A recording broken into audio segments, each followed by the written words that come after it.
How to fix reels not showing on Instagram. This is what we are going to talk about today in this video. Make sure to subscribe to the channel, this really helps a lot. So without any further ado, let's move into the video. First of all, open Instagram app on your mobile.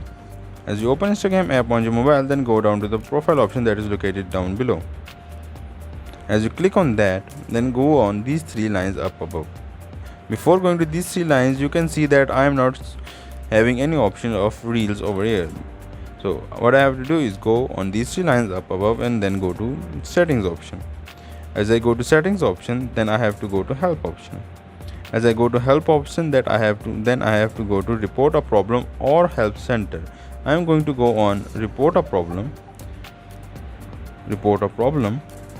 As I click on report a problem, now I have to tell them that my Instagram reels is not showing. I have to write Instagram not showing, and also I have to take a screenshot of the problem.